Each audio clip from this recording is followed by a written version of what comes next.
आज पीएम मोदी की ताबड़तोड़ 4 रैलियां। महाराष्ट्र के सोलापुर, लातूर में करेंगे रैली। तेलंगाना के उस्मानाबाद, जहीराबाद में भी भरेंगे हुंकार। कल भी महाराष्ट्र में पीएम ने की थी 3 जनसभाएं। केंद्रीय गृह मंत्री अमित शाह का पूर्वोत्तर दौरा। आज असम के गुवाहाटी में करेंगे प्रेस कॉन्फ्रेंस। पश्चिम बंगाल के वर्धमान में दोपहर को 12 बजे चुनावी सभा को करेंगे संबोधित। आज पश्चिम बंगाल के रण में यूपी के सीएम योगी आदित्यनाथ भी उतरेंगे। बहरामपुर, वीरभूम और आसनसोल में करेंगे रैली। ममता सरकार पर होगा निशाना। रक्षा मंत्री राजनाथ सिंह आज मध्य प्रदेश में करेंगे चुनाव प्रचार। दोपहर 12 बजे बड़वानी में बीजेपी कैंडिडेट गजेंद्र सिंह पटेल के समर्थन में मांगेंगे वोट। राहुल गांधी आज एमपी में भरेंगे हुंकार। ज्योतिरादित्य सिंधिया के गढ़ भिंड में दोपहर को 12 बजे कांग्रेस प्रत्याशी के समर्थन में करेंगे रैली। कांग्रेस अध्यक्ष मल्लिकार्जुन खड़गे आज छत्तीसगढ़ में करेंगे जनसभा। जांजगीर चांपा लोकसभा में चुनावी रैली को करेंगे संबोधित। आज नई दिल्ली सीट से बीजेपी प्रत्याशी बांसुरी स्वराज का नॉमिनेशन। नामांकन से पहले तुगलक लेन से निकालेंगे रैली। केंद्रीय मंत्री हरदीप पुरी रहेंगे साथ। केंद्रीय मंत्री पीयूष गोयल आज उत्तर मुंबई लोकसभा सीट से दाखिल करेंगे पर्चा भरने से पहले गणेश मंदिर और शांतिवन बोरावली में करेंगे पूजा। मुंबई कांग्रेस अध्यक्ष वर्षा गायकवाड़ भी आज मुंबई उत्तर मध्य से भरेंगी पर्चा। सुबह 11:30 बजे पहुंचेगी कलेक्टर ऑफिस। ओडिशा के मुख्यमंत्री नवीन पटनायक आज हिंजिली विधानसभा सीट के लिए दाखिल करेंगे अपना पत्र। और ओडिशा में लोकसभा के साथ ही विधानसभा का भी होना है चुनाव। और आइए अब 9 सेकंड न्यूज के अंदर रुक करते हैं राजनीति से जुड़ी कुछ और अहम खबरों।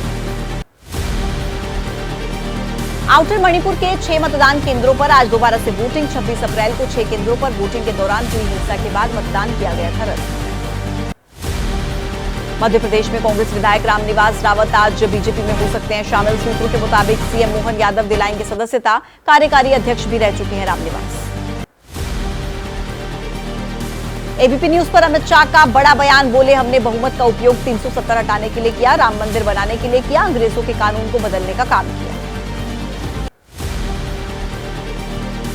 इंडिया गठबंधन से अमित शाह का सवाल पूछा कि इंडिया गठबंधन का पीएम फेस कौन है। कहा कि गठबंधन के पास कोई चेहरा नहीं, क्या हर साल पीएम बदलेगा इंडिया गठबंधन। महाराष्ट्र के सोलापुर से पीएम मोदी का विपक्ष पर प्रहार। बोले इंडिया अलायंस नया फॉर्मूला लेकर आया, 5 बार में 5 प्रधानमंत्री, हर साल एक पीएम देश को लूटेगा। बीजेपी के अध्यक्ष जेपी नड्डा ने भी विपक्ष के पीएम फेस का उठाया मुद्दा। बोले हमारे पास नरेंद्र मोदी हैं, इंडिया अलायंस बताएं उसका प्रधानमंत्री कौन होगा। गुजरात के पाटन में राहुल गांधी ने फिर से आरक्षण का मुद्दा उछाला। बोले कि बीजेपी के लोग कभी भी कहते हैं आरक्षण खत्म कर देंगे, कभी कहते हैं कि वो आरक्षण के खिलाफ नहीं। राहुल के आरक्षण वाले बयान पर पीएम मोदी का पलटवार। बोले कि मैं पहले ही कह चुका हूं कि बाबा साहेब अंबेडकर भी आरक्षण खत्म नहीं कर सकते, मोदी का तो सवाल ही नहीं। असम में अमित शाह का mega road show. ABP news से बातचीत में किया 400 सीटें जीतने का दावा। कहा संविधान बदलने का काम हमने नहीं, इंदिरा गांधी ने किया। तेलंगाना के मंत्री और कांग्रेस के नेता पोन्नम प्रभाकर बोले कि कुछ साल पहले आरएसएस प्रमुख मोहन भागवत ने आरक्षण मुक्त भारत की बात की। पीएम मोदी ने उद्धव की पार्टी को बताया नकली शिवसेना। बोले पहले 2 चरण में ही इंडिया अलायंस का डिब्बा गोल हो चुका है। कांग्रेस की प्रवक्ता सुप्रिया श्रीनेत ने कहा पीएम मोदी कांग्रेस के घोषणा पत्र को लेकर रैलियों में लगातार बोल रहे हैं झूठ और आंख मूंदे बैठा है ईसीआई, कार्रवाई के लिए उठाएंगे आवाज। बिहार के झंझारपुर में अमित शाह ने केला मंदिर कार्ड। बोले कि तेजस्वी राहुल सोनिया को मिला राम मंदिर की प्राण प्रतिष्ठा का न्योता, लेकिन तुष्टीकरण की वजह से नहीं गए अयोध्या। संपत्ति छीनकर मुसलमानों को देने वाले पीएम मोदी के बयान पर खड़गे का पलटवार और कहा कि ऐसा तो निजाम के समय में भी नहीं हुआ था, कांग्रेस ऐसा समय नहीं आने देगी।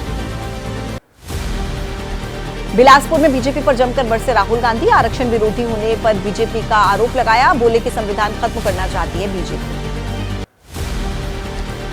सीएम योगी ने राहुल गांधी पर निशाना साधा। कहा राहुल को मुगलों के अत्याचार कभी याद नहीं आएंगे जिन्होंने हिंदुस्तान का इस्लामीकरण किया। एटा पहुंचे अखिलेश यादव का बड़ा वादा। बोले इंडिया गठबंधन की सरकार बनने पर अग्निवीर योजना बंद होगी, पहले वाली व्यवस्था करेंगे लागू।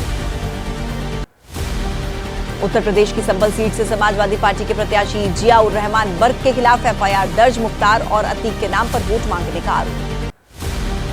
बीएसपी ने 24 घंटे के अंदर अमेठी से अपना प्रत्याशी बदला। रवि प्रकाश मौर्य की जगह नन्हे सिंह चौहान को बनाया उम्मीदवार। दुष्यंत चौटाला की पार्टी जेजेपी ने जारी की उम्मीदवारों की दूसरी लिस्ट। हरियाणा की 5 सीटों पर उम्मीदवारों के नामों का किया ऐलान। मध्य प्रदेश के मुख्यमंत्री मोहन यादव ने इंदौर से कांग्रेस के प्रत्याशी अक्षय कांति बम सहित कई नेताओं को बीजेपी की सदस्यता दिलाई। नाम वापस लेकर बीजेपी में शामिल हुए कांग्रेस के प्रत्याशी। अक्षय बम पर फूटा कांग्रेस का गुस्सा। कांग्रेस के प्रवक्ता के मिश्रा का विवादित ट्वीट लिखा कि विश्वासघात पड़ेगा महंगा। पूछा कितने में किया अपने ईमान का सौदा। इंदौर से कांग्रेस प्रत्याशी अक्षय बम के नाम वापसी लेने और बीजेपी में शामिल होने पर मुख्यमंत्री मोहन यादव का बयान। बोले, अगर कांग्रेस ने घुटने टेके तो हम क्या करें। इंदौर से कांग्रेस के प्रत्याशी के पाला बदलने पर सुप्रिया श्रीनेत का बयान। बोली कि कांग्रेस में रहने के लिए कलेजा चाहिए। बीजेपी दबाव डालती है, चुनाव आयोग को लेना चाहिए संज्ञान। मध्य प्रदेश कांग्रेस अध्यक्ष जीतू पटवारी ने कहा, बीजेपी कर रही है लोकतंत्र की हत्या। इंदौर से कांग्रेस के प्रत्याशी को डरा धमकाकर बीजेपी में शामिल कराया गया। सूरत में भी यही हुआ। झारखंड के मुख्यमंत्री चंपई सोरेन ने इंदौर से कांग्रेस के प्रत्याशी के बीजेपी में शामिल होने पर सवाल उठाए। कहा कि सत्ता में बने रहना चाहती है बीजेपी, दोबारा जीती तो लोकतंत्र को खतरा।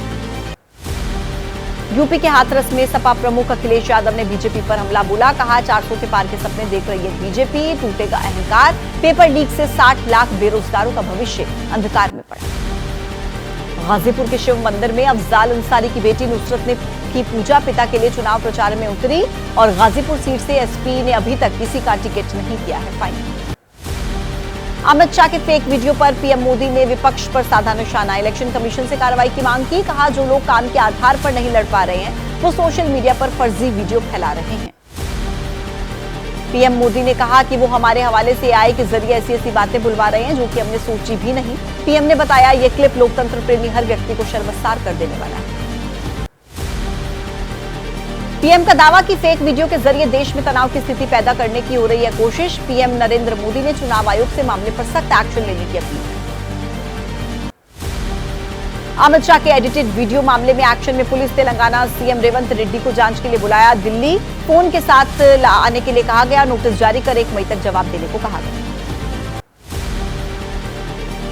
केंद्रीय गृह मंत्री अमित शाह के आरक्षण पर बनाए गए एडिटेड वीडियो को शेयर करने पर हुई कार्रवाई। असम पुलिस ने गिरफ्तार किया। सीएम हेमंत बिस्वा शर्मा ने ट्वीट करके जानकारी। तेलंगाना के सीएम रेवंत रेड्डी ने कहा, चुनाव जीतने के लिए अब तक PM Modi, ED, CBI, income tax विभाग का ले रही थी सहारा और अब तो दिल्ली पुलिस का भी हो रहा है इस्तेमाल, लेकिन हम डरने वाले नहीं। हैदराबाद में कांग्रेस के कार्यालय पहुंची दिल्ली पुलिस की टीम ने शुरू की जांच। अमित शाह फर्जी वीडियो सर्कुलेशन मामले को लेकर सीएम रेवंत रेड्डी, प्रवक्ता अस्मा तस्लीम को समन भेजा। कांग्रेस के प्रवक्ता और कानूनी सलाहकार रामचंद्र रेड्डी ने कहा कि उनकी सोशल मीडिया टीम के खिलाफ दिल्ली पुलिस ने 3 नोटिस जारी किए हैं। कहा कि एफआईआर की कॉपी मिलने के बाद जवाब देंगे। अमित शाह के कथित छेड़छाड़ किए गए वीडियो पर तेलंगाना बीजेपी अध्यक्ष जी किशन रेड्डी ने कार्रवाई की मांग की। कहा, आरक्षण के नाम पर दंगा भड़काने की कोशिश की गई, कोर्ट में करेंगे अपील। झारखंड के गांडेय विधानसभा उपचुनाव के लिए हेमंत सोरेन की पत्नी कल्पना सोरेन ने नामांकन किया। सीएम चंपई सोरेन सहित कई मंत्री और विधायक मौजूद रहे। यूपी के संभल से एसपी प्रत्याशी जिया उर रहमान वर्ग के खिलाफ आचार संहिता उल्लंघन का मामला दर्ज। माफियाओं को बताया नायक। मुख्तार अतीक, शहाबुद्दीन और आजम खान के नाम पर मांगे वोट। बिहार के हाजीपुर में साइकिल पर सवार होकर नामांकन दाखिल करने पहुंचे महागठबंधन प्रत्याशी शिवचंद्र राम। चिराग पासवान को बताया बाहरी उम्मीदवार। बोले, बाहरी हटाओ, लोकल लाओ। अमेठी से केंद्रीय मंत्री स्मृति ईरानी ने नामांकन किया। कांग्रेस कार्यालय के सामने कांग्रेस कार्यकर्ताओं ने काले झंडे दिखाए। बीजेपी और कांग्रेस समर्थकों में भिड़ंत भी हुई। हरियाणा के पूर्व मुख्यमंत्री भूपेंद्र सिंह हुड्डा के समधी और पूर्व मंत्री करण सिंह दलाल ने महापंचायत बुलाई। फरीदाबाद से कांग्रेस की टिकट न मिलने पर बोले, ईंट से ईंट बजाना जानते हैं। आप नेता संजय सिंह ने कहा, केजरीवाल जेल से भी जनहित में ले रहे हैं फैसले। दिल्ली के एलजी और बीजेपी नियमों को ताक पर रखकर अटका रहे हैं रोड़ा। स्टैंडिंग कमेटी का जानबूझकर नहीं कर रहे हैं गठन। महाराष्ट्र के भीड़ में चुनाव प्रचार के दौरान बीजेपी उम्मीदवार पंकजा मुंडे को मराठा समाज के विरोध का सामना करना पड़ा। प्रदर्शनकारियों ने पंकजा मुंडे के खिलाफ नारेबाजी भी की। और आइए अब आगे बढ़े 9 सेकंड न्यूज के अंदर बात जेडीएस सांसद की कथित हरकतों पर मचे सियासी संग्राम की करें। पूर्व मुख्यमंत्री और जेडीएस नेता एचडी कुमारस्वामी ने कहा, जेडीएस कोर कमेटी की आज हुबली में बैठक होगी, सांसद प्रज्वल रेवन्ना को पार्टी से निलंबित करने का फैसला लिया। एआईएमआईएम चीफ असदुद्दीन ओवैसी का बीजेपी पर हमला, कहा बलात्कारियों का समर्थन करती है बीजेपी, पूछा कि प्रज्वल रेवन्ना सेक्स स्कैंडल पर क्यों साध रखी है चुप्पी। जेडीएस सांसद प्रज्वल रेवन्ना मामले पर प्रियंका गांधी का पीएम मोदी पर बड़ा हमला, कहा कि इतना बड़ा दुष्कर्म करके विदेश भाग गया, पीएम बताएं कि ऐसे दुराचारी के लिए वोट क्यों मांगे। जेडीएस सांसद प्रज्वल रेवन्ना सेक्स स्कैंडल को लेकर आपने बीजेपी और पीएम मोदी पर सवाल उठाए, पूछा इस मामले पर कब चुप्पी तोड़ेंगे पीएम, शर्मनाक घटना के बाद भी जेडीएस के साथ नहीं तोड़ा अलायंस। और आइए अब 9 सेकंड के अंदर बात करते हैं आज आने वाले उन फैसलों की जिस पर रहेगी पूरे देश की नजर। मुख्यमंत्री अरविंद केजरीवाल की जमानत याचिका पर आज भी सुप्रीम कोर्ट में सुनवाई, गिरफ्तारी के खिलाफ अरविंद केजरीवाल की याचिका सुप्रीम कोर्ट में जिरह रहेगी जारी। आज आ सकता है मनीष सिसोदिया की जमानत पर फैसला, दिल्ली की राउज एवेन्यू कोर्ट ने सुनवाई के बाद सुरक्षित रख लिया था फैसला, शराब नीति घोटाले में हुई थी सिसोदिया की गिरफ्तारी। मथुरा श्री कृष्ण जन्मभूमि और शाही ईदगाह मस्जिद मामला, आज इलाहाबाद हाईकोर्ट में सुनवाई होगी, सुनवाई में हिंदू पक्ष आगे की बहस जारी रखेगा। आज 5वीं बार सुप्रीम कोर्ट में व्यक्तिगत रूप से पेश होंगे बाबा रामदेव और आचार्य बालकृष्ण, आज कोर्ट उनके खिलाफ अवमानना का मामला बंद करने पर ले सकता है फैसला। लैंड फॉर जॉब मामले में राउज एवेन्यू कोर्ट में आज सुनवाई, सीबीआई की चार्जशीट पर संज्ञान लेकर सुनवाई कर रही है अदालत, लालू यादव, राबड़ी देवी, तेजस्वी यादव समेत कई के खिलाफ चार्जशीट। शिक्षक भर्ती रद्द करने के मामले में ममता सरकार को सुप्रीम कोर्ट से झटका, कोर्ट ने भर्ती रद्द करने के कलकत्ता हाईकोर्ट के आदेश पर रोक लगाने से इनकार। ट्रिपल तलाक पर आज सुप्रीम कोर्ट में सुनवाई, 3 तलाक बोलने पर बेहद सख्त कानून बनाने के खिलाफ याचिका, 2019 से लंबित पड़ी हुई है याचिकाएं। और आइए अब 9 सेकंड के अंदर बात करते हैं अपराध जगत से जुड़ी खबरों। मुंबई में बच्चों की खरीद फरोख्त का मामला, क्राइम ब्रांच ने 3 और लोगों को गिरफ्तार किया, 2 नवजात बच्चों की भी बरामदगी हुई, गैंग में डॉक्टर भी शामिल। मुंबई क्राइम ब्रांच ने बीते रविवार को गैंग का खुलासा किया था, नवजात बच्चों की खरीद फरोख्त करता है ये गैंग, विदेशों तक किया जा रहा है बच्चों का सौदा। और आइए अब आगे बढ़ते हैं 9 सेकंड के अंदर देश के कोने कोने से जुड़ी कुछ और अहम खबरों का रुख करें।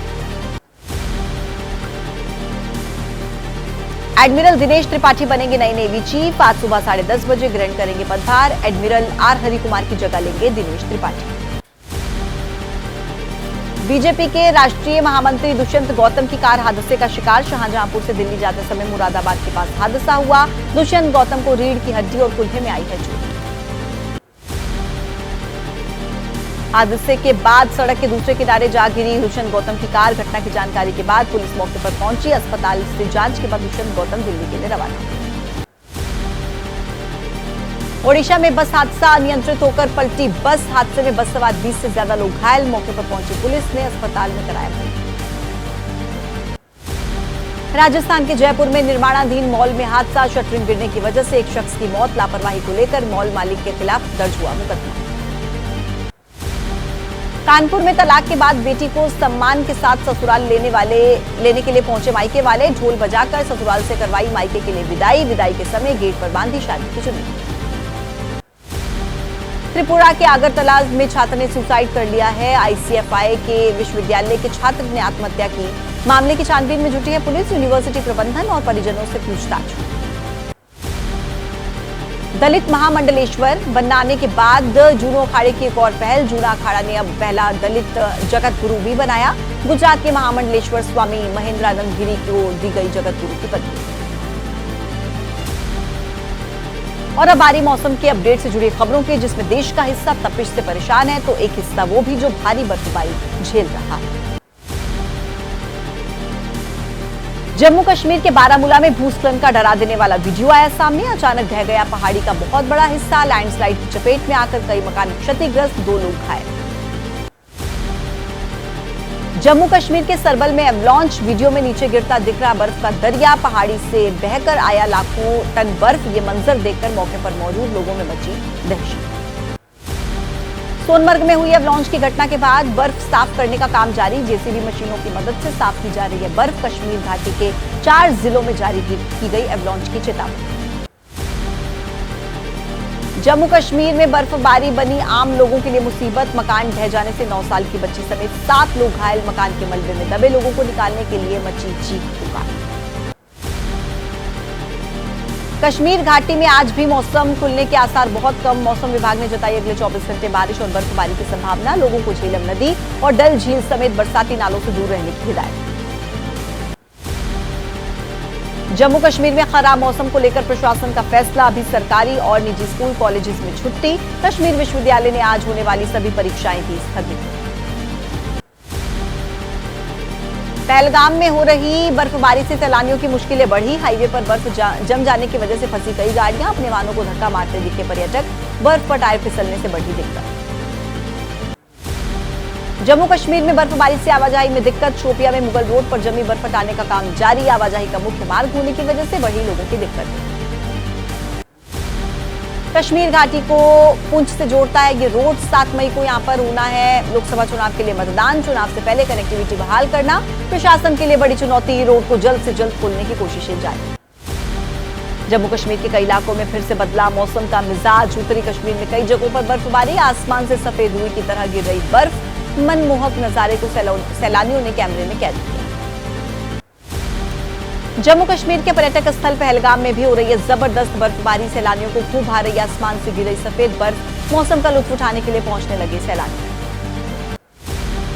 उत्तरी कश्मीर के कई इलाकों में हो रही है बर्फबारी। घर, रिजॉर्ट, होटल्स के आसपास जम गई कई इंच बर्फ। गर्मी के मौसम में सर्दी जैसा नजारा। इस बार घाटी में बदले मौसम से पर्यावरणविद भी काफी हैरान। देश भर के कई राज्यों में सितम ढाएगी गर्मी। ओडिशा और पश्चिम बंगाल में रेड अलर्ट जारी। केरल के पलक्कड़ के लिए ऑरेंज अलर्ट। देश के कई राज्यों में 45 डिग्री तक पहुंच सकता है पारा। नैनीताल में मौसम बदलने के साथ बारिश हुई। बारिश की वजह से गर्मी से राहत मिली तो जंगल में लगी आग को बुझाने में भी मिलेगी मदद। पिछले कई दिनों से सुलग रहे हैं कुमाऊं और गढ़वाल के जंगल।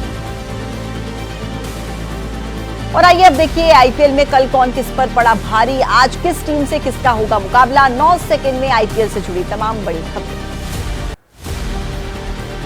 आज T20 वर्ल्ड कप के लिए हो सकता है टीम इंडिया का ऐलान। अहमदाबाद में चयनकर्ताओं की बैठक।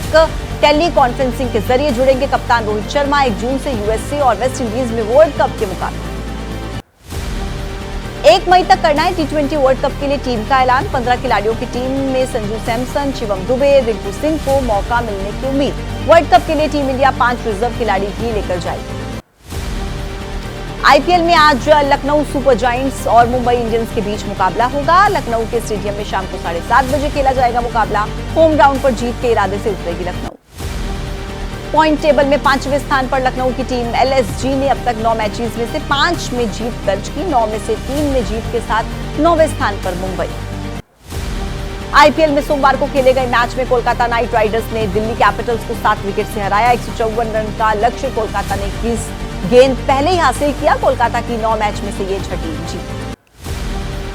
कोलकाता की जीत के हीरो रहे वरुण चक्रवर्ती। वरुण ने 4 ओवर में सिर्फ 16 रन दिए। वरुण ने दिल्ली के 3 विकेट भी लिए। उन्होंने ऋषभ पंत, स्टब्स और कुमार कुशाग्र को आउट किया। कोलकाता के गेंदबाज वैभव अरोड़ा और हर्षित राणा को 2-2 विकेट मिले। मिचेल स्टार्क और सुनील नरेन ने दिल्ली के एक-एक बल्लेबाज को आउट किया। हालांकि स्टार्क 3 ओवर में 43 रन देकर महंगे साबित हुए। दिल्ली की बैटिंग रही काफी ज्यादा खराब। 93 रन पर गिर गए थे दिल्ली के 5 विकेट। आखिरी ओवर में कुलदीप यादव ने नाबाद 35 रन बनाकर टीम के स्कोर को 150 के पार पहुंचाया। फिल सॉल्ट ने 154 रन के लक्ष्य का पीछा करते हुए तेज अर्धशतक लगाया। उन्होंने दिल्ली के खिलाफ 33 गेंद पर 68 रन बनाए। सॉल्ट ने अपनी पारी में 5 छक्के 7 चौके लगाए।